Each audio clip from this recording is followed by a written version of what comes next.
Hi, இது தாங்க வாழைப்பூ. வாழைப்பூ நல்லா இந்த மாதிரி கொஞ்சம் பெரிசாக, அதே சமயத்தில் கொஞ்சம் ஃப்ரெஷ்ஷாக இருக்க மாதிரி பார்த்து வாங்கிட்டு வாங்க. இது ரொம்ப நாளைக்கு ஃப்ரிட்ஜில் வைக்காதீங்க. வாங்கிட்டு வந்து ஒரு 2-3 நாள்லேயே செஞ்சுருங்க. அப்போ தான் அதோட டேஸ்ட்டு நல்லாயிருக்கும். இப்போது இந்த வாழைப்பூ நான் பெரிய சைஸாக தாங்க பார்த்து வாங்கிட்டு வந்திருக்கேன். இது ஒரு 2 நாள் ஆகிடுச்சு என்கிட்ட நான் வெளியில் போயிட்டேன் மேரேஜுக்கு. ஸோ என்னால் வீடியோ எடுக்க முடியல. இப்போ ஓப்பன் பண்ண போகிறேன், எப்படி இருக்குன்னு பார்க்கலாம்.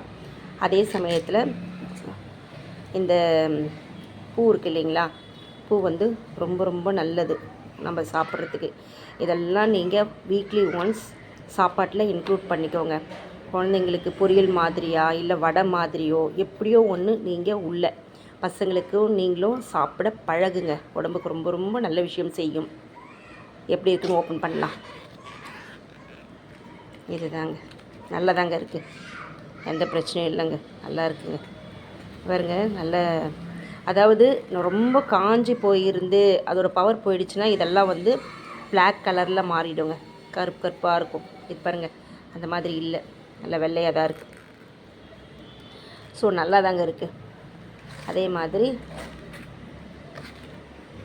இதுவும் நல்லா தாங்க இருக்குது, எல்லா பக்கமும் நல்லா தான் இருக்குது. நம்ம ஓப்பன் பண்ணிவிட்டு எப்படி இருக்குன்றதை காமிக்கிறேன். அதுக்கப்புறம் எப்படி க்ளீன் பண்ணுறது அப்படிங்கிறத காமிக்கிறேன். இந்த மாதிரி மொத்தமாக எடுத்து வச்சிடணும். எடுத்து வச்சுட்டு இது தெரிஞ்சவங்களுக்கு பிரச்சனை இல்லை, தெரியாதவங்களுக்காக தான் இந்த விஷயத்தெல்லாம் நான் சொல்லிட்டு வரேன். இன்றைக்கி எங்கள் வீட்டில் நான் வாழைப்பூ பொரியல் செய்ய போகிறேன், கொஞ்சம் வாழைப்பூ வடை செய்ய போகிறேன். அதுக்காக தான் நான் இப்போ வாழைப்பூ க்ளீன் பண்ணுறதுக்காக எடுத்தேன். சரி, வீடியோ போடலாமே அப்படின்றதுனால தான். இது தாங்க வாழைப்பூ. இதில் இருக்குது பாருங்கள், இந்த எண்டு இதை நீங்கள் ரிமூவ் பண்ணிடணுங்க. இதை ரிமூவ் பண்ணணும். அதுக்கப்புறம் இங்கே இருக்குது பாருங்கள், ஒரு கண்ணாடி மாதிரி இது இருக்குது பார்த்தீங்களா கீழே, இதையும் நீங்கள் ரிமூவ் பண்ணணும். இதை ரெண்டுத்தையும் கண்டிப்பாக நீங்கள் ரிமூவ் பண்ணியே ஆகணுங்க. இதை ரெண்டுத்தையும் ரிமூவ் பண்ணிவிட்டு தான் நீங்கள், இப்போ நான் சொன்னேன் பாருங்கள், இதை ரெண்டுத்தையும் ரிமூவ் பண்ணிவிட்டு தான் நீங்கள் சமையலில் யூஸ் பண்ணணும். இதெல்லாம் கீழே இருக்கிறதெல்லாம் இந்த பார்ட்லாம் அப்படியே நீங்கள் போடலாம், அதெல்லாம் ஒன்றும் ஆகாது.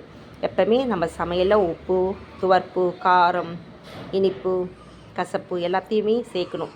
வீக்லி ஒன்ஸ் நம்ம இதெல்லாம் சேர்த்துட்டு வந்தால் தான் நம்ம உடம்புக்கு ஆரோக்கியமான ஒரு சூழ்நிலை கிடைக்கும். அதனால் இது மாதிரி தான் வாழைப்பூவை நீங்கள் வாங்கிட்டு செஞ்சு சாப்பிடுங்க. துவர்ப்பாக தான் இருக்கும். அதுக்கு பதில் நீங்கள் வடை செஞ்சு சாப்பிடுங்க.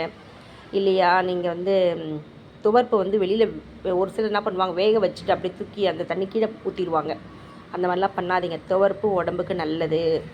அதனால தான் நம்ம அந்த காலத்துலலாம் இந்த மாதிரி துவர்ப்பெல்லாம் சேர்த்துக்கணும்னு சொல்லியிருக்காங்க. ஸோ எப்படின்றதை நான் க்ளீன் பண்ணிவிட்டு காமிக்கிறேன்.